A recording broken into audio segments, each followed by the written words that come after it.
Hello and welcome to the next London Lash tutorial, Hybrid Lashes. Let's take a quick look at everything you'll need in order to do this set effectively before we get started. Take a screenshot and make sure you add it to cart at the end of the video.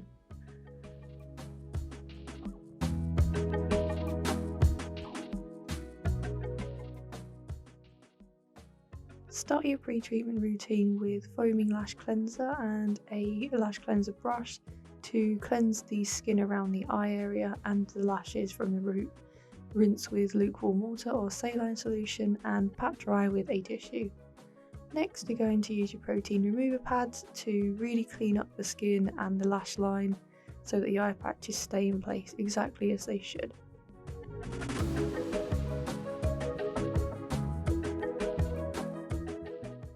It's completely optional if you want to dry the lashes between steps with a mini coolie lash fan. It's a little extra luxury for your clients and just ensures the lashes are completely dry for the next step. Place the eye patches, ensuring that they're not too close to the waterline to cause bruising in the eye, and they're protecting the baby lashes at the bottom. Secure the eye patches and any escaped lashes with tape, and the client is ready to close their eyes for the next stage of pre-treatment. We're going to go in now with cleanser to rid the lashes of any oils, dirt and makeup residue, and using these long micro brushes gets the job done even faster. Next, you're going to use primer, which re-adds moisture into the lashes after the use of cleanser, which is alcohol based so can be a little bit drying. This is a bit like using conditioner after shampoo. The final step of your pre-treatment routine is booster, which opens the hair cuticle with its alkaline pH and gives the glue more surface area to grip onto.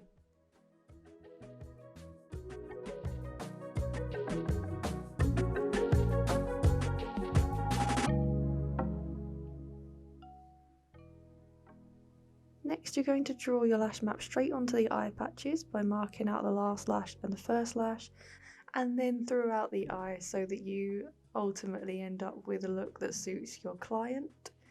Loredana here is mapping a squirrel set for our model, which will perfectly complement her face and bone structure and her eye shape too.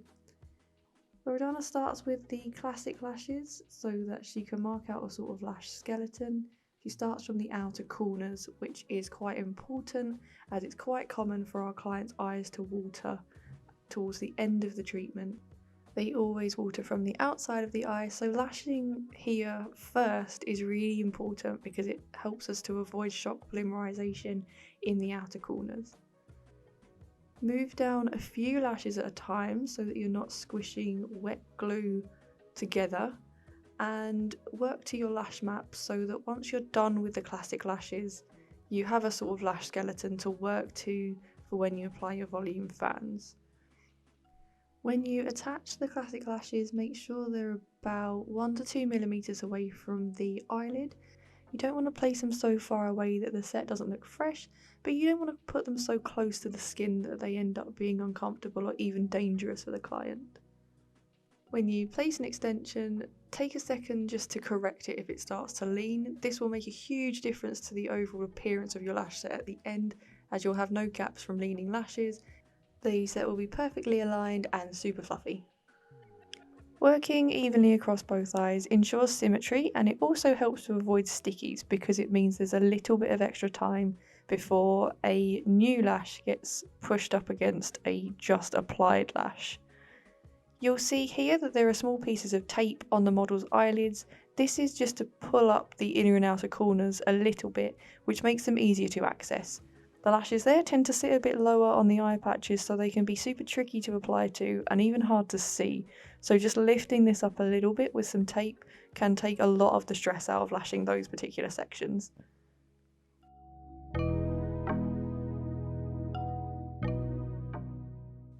When you're done with classic lashes, you're going to move on to your volume fans. When you dip a fan, make sure you don't dip it too far into the glue, as this will cause the fan to close.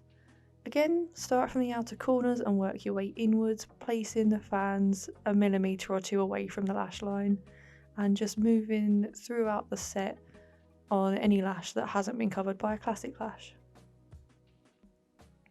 The amount of volume fans compared to classic lashes you use is entirely dependent on the kind of look your client is asking for. There's no hard and fast rule to the ratio. Let's say your client wants something a little bit fuller, a little bit more dense. We can always do 70% volume to 30% classic.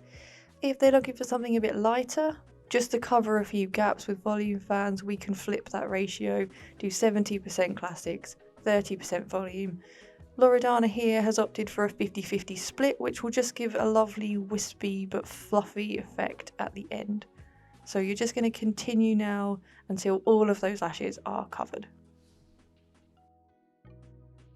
Always set aside at least 10 to 15 minutes at the end of your treatment to go through and check for stickies. Stickies, as we know, are super damaging to the natural lashes. They can cause pain and discomfort for the client, and they can even result in lash loss if left unseparated. While you're doing your sticky check, you can also lash any natural lashes which you find without extensions. And when you're done, make sure you check from the bottom with a lash mirror to make sure there are no gaps, and brush through just to make sure the lashes are lovely and fluffy for when the client sees them.